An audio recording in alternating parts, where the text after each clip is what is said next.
Et bonjour à tous, bienvenue dans cette vidéo. On va un peu parler de ce qui se passe au niveau de la Chine et des voitures électriques. Et pourquoi BYD est devenu le plus gros producteur de voitures électriques au monde et qui va bientôt dépasser Tesla. En fait, il a déjà dépassé Tesla. Tesla le surpasse simplement au niveau des batteries électriques. Et Tesla va perdre cette place aussi à la fin de l'année. Et BYD, en fait, c'est une ancienne entreprise, c'est une vieille entreprise. Elle a été créée autour de 2003. Et à la base, elle créait des chargeurs de téléphone, des panneaux solaires, etc., etc. La toute première voiture qu'il crée, c'est 2012. Donc ça fait déjà plus de 10 ans, en fait. Et ce qui est intéressant, c'est que c'était une voiture électrique à la base.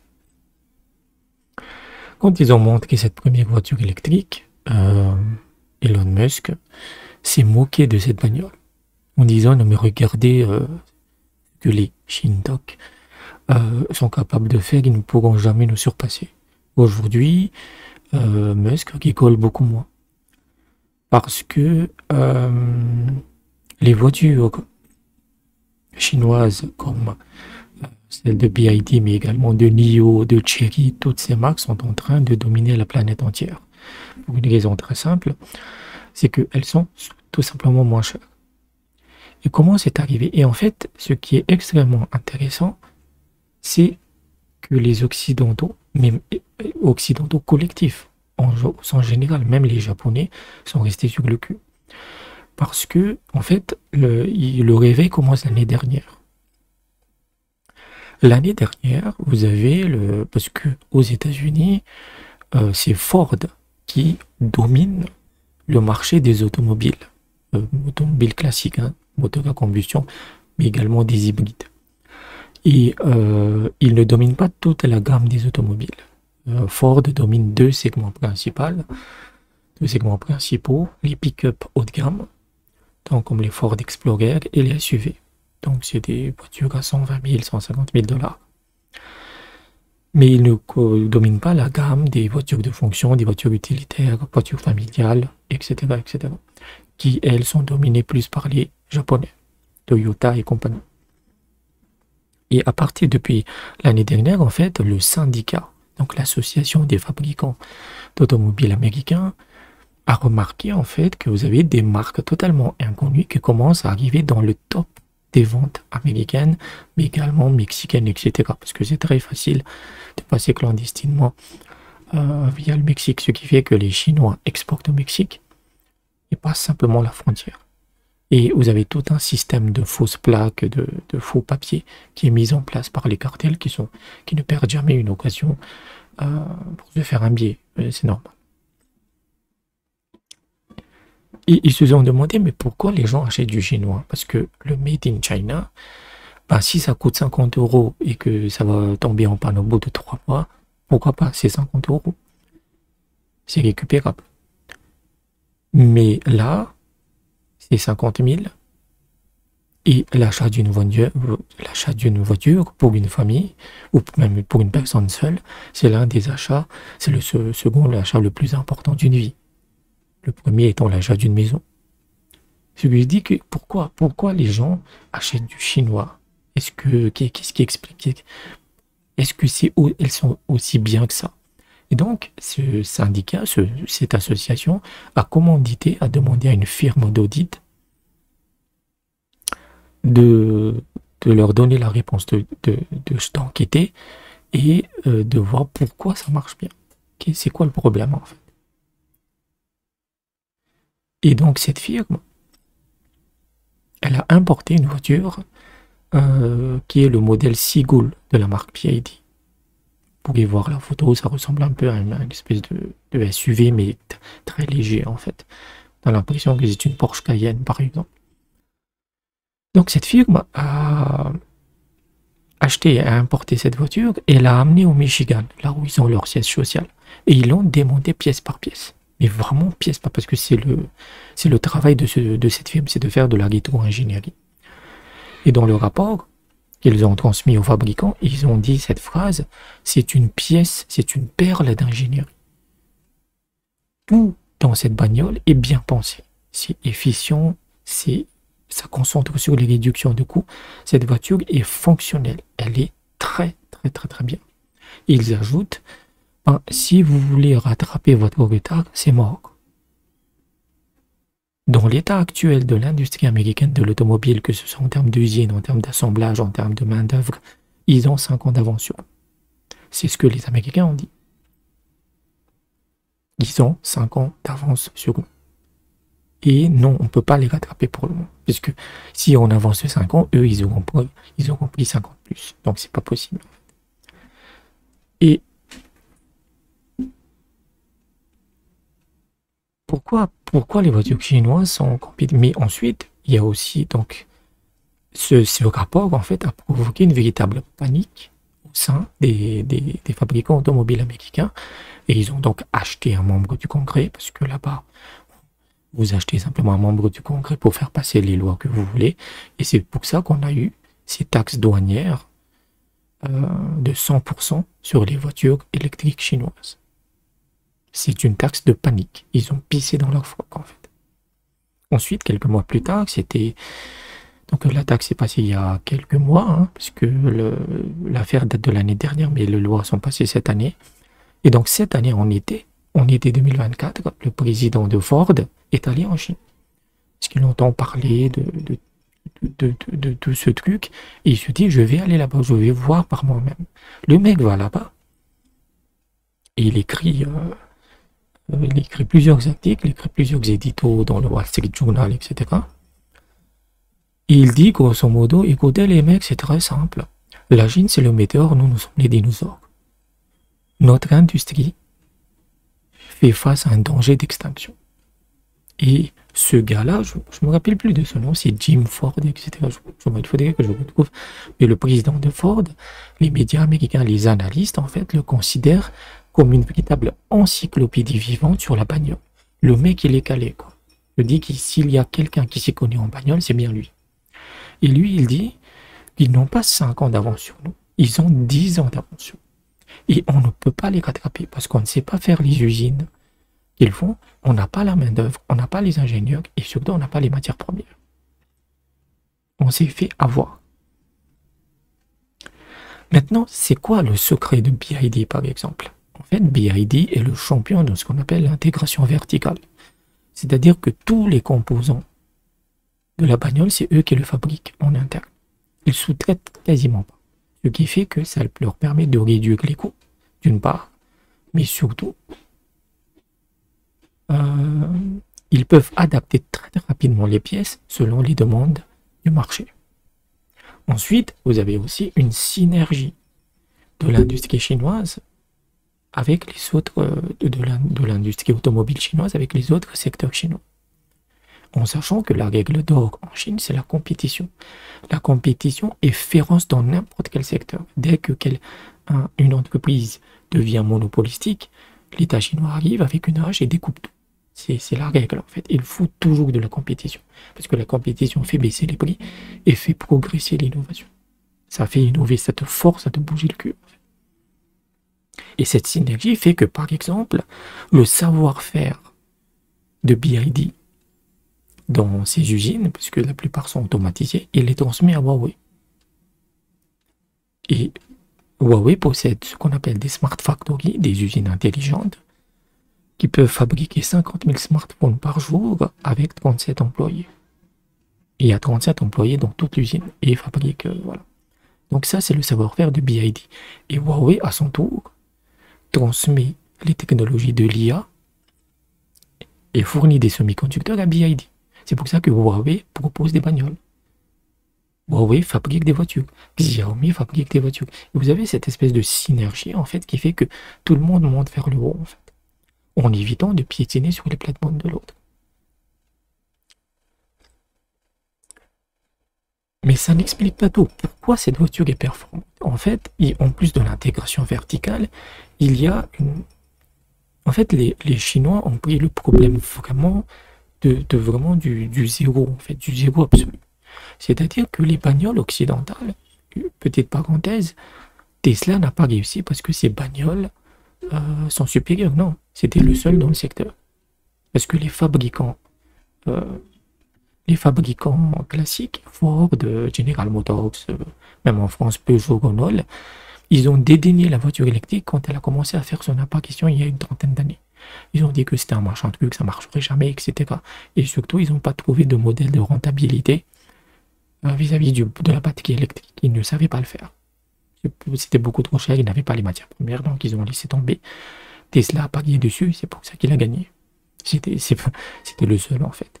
Et les Chinois ont visé ça, parce qu'ils ne pouvaient pas rivaliser avec les voitures à combustion. Parce qu'en face, vous aviez Ford, vous avez Peugeot, Renault, les marques sont beaucoup trop solides pour leur faire de la concurrence. Ford a plus d'un siècle en fait. Vous ne pouvez pas le battre sur ce point-là. Vous ne pouvez pas le battre sur la marque. Donc les Chinois se sont dit, donc c'est pas l'argument écologique existe, mais c'est simplement pour éviter de consommer moins de pétrole. Parce que dans le même temps, actuellement, la Chine procède à un gigantesque effort d'électrification de tout son territoire. Route électrique, batterie, chargeur, de bornes électriques, etc. Ça construit à balle. Ce qui est que c'est un véritable écosystème. Le Chinois qui achète une voiture électrique en Chine, il sait que s'il achète dans cette ville, tout est déjà là. Voilà. Donc les fabricants ont délaissé, Tesla est arrivé et les Chinois se sont dit comme c'est un seul concurrent, on pourra le battre. Donc c'est pour ça qu'ils ont tout misé sur la voiture électrique. Mais même Tesla, et ensuite les autres qui ont suivi, Mercedes, Volkswagen, ils ont pris une bagnole classique et ils ont ajouté un moteur électrique. Les Chinois, ils ont fait différemment.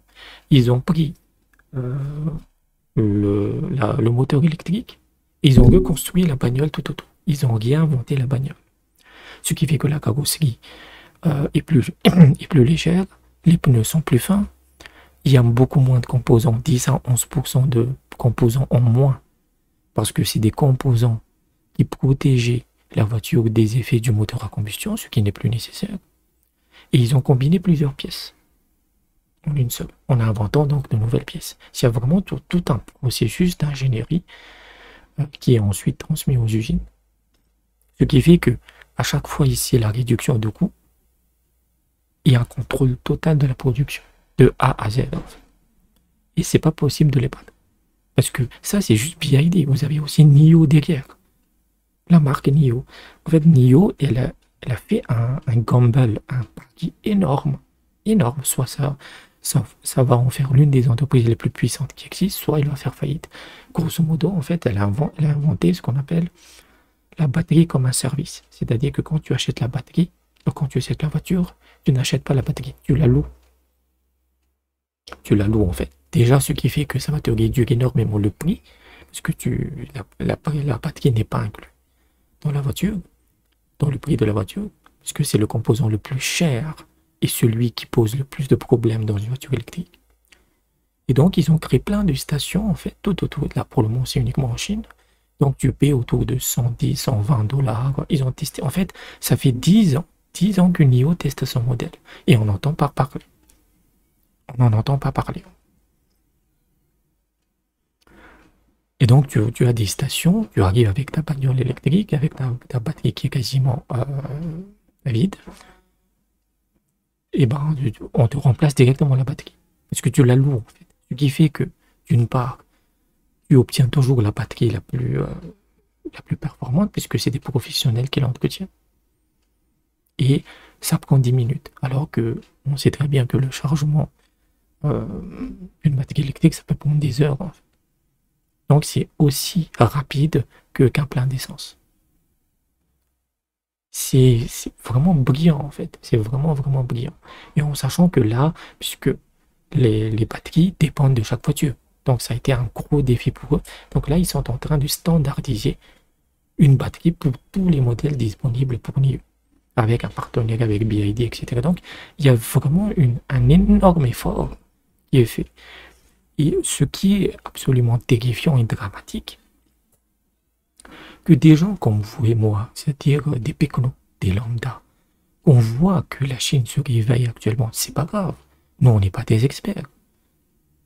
mais que le président de Ford, se rend compte en 2024 que la Chine a 10 ans d'avance, mais qu'est-ce qu'il fait dans son bureau, quoi?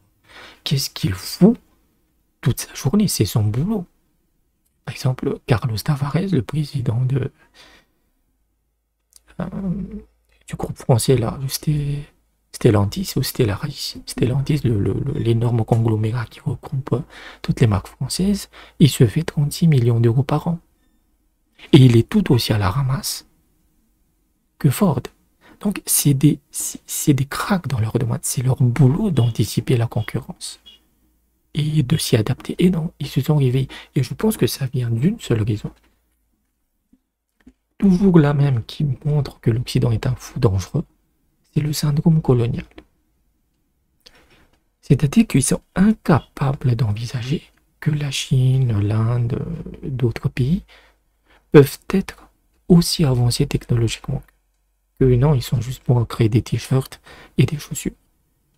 Et je pense que c'est pour ça qu'ils n'ont jamais regardé ce qui se passait en Chine.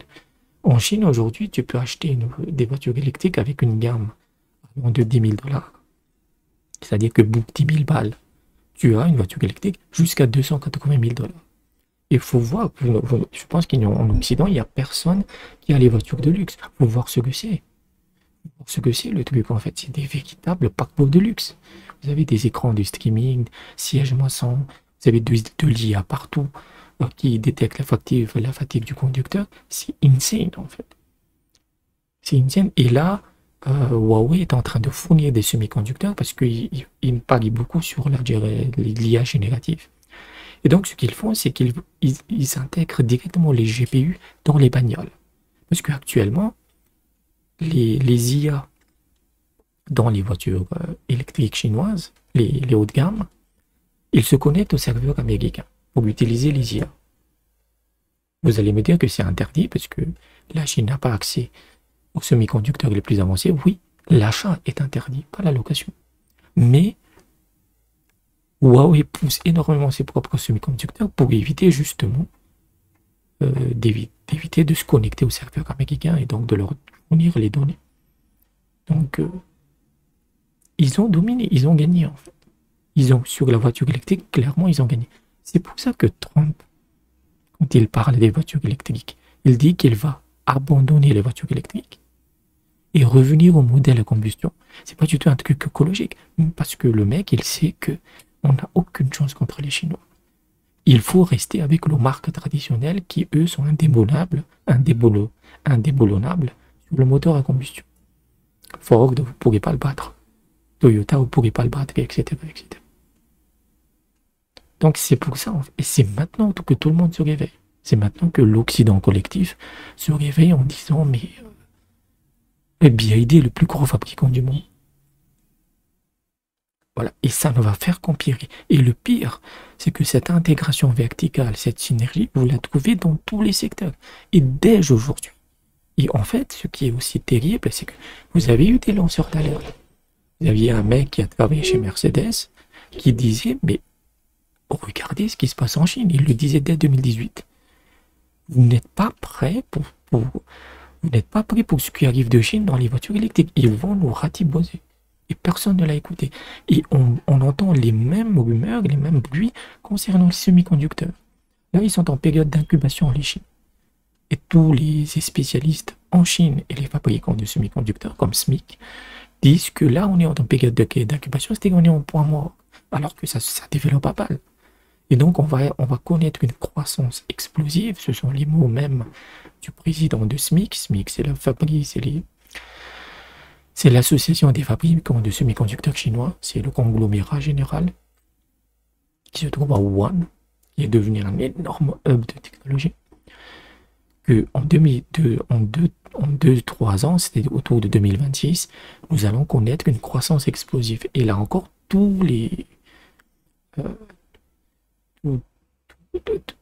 ça va déferler sur le marché occidental.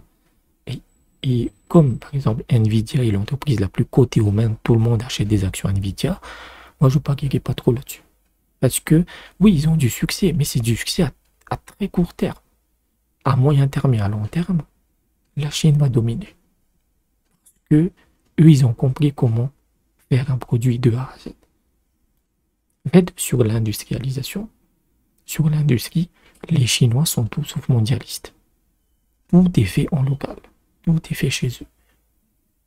Tandis que les fabricants occidentaux, vous avez des usines ici, vous avez des usines là, des sous-traitants, plus savoir qu'on foutre. Et donc,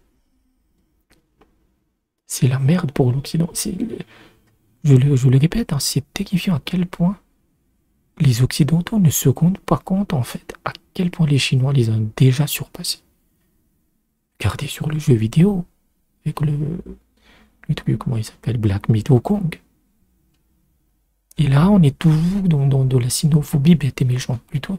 Ils sont devant, donc il faut coopérer avec eux. Après, en sous-main, il y a énormément de contrats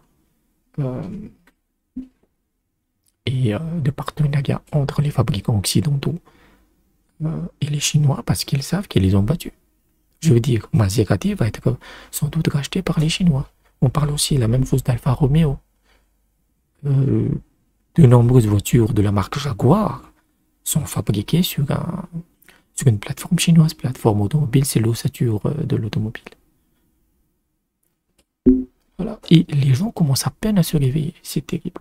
Donc je voulais vraiment parler de BYD parce qu'il montre en fait la quintessence de l'industrie chinoise, comment elle fonctionne.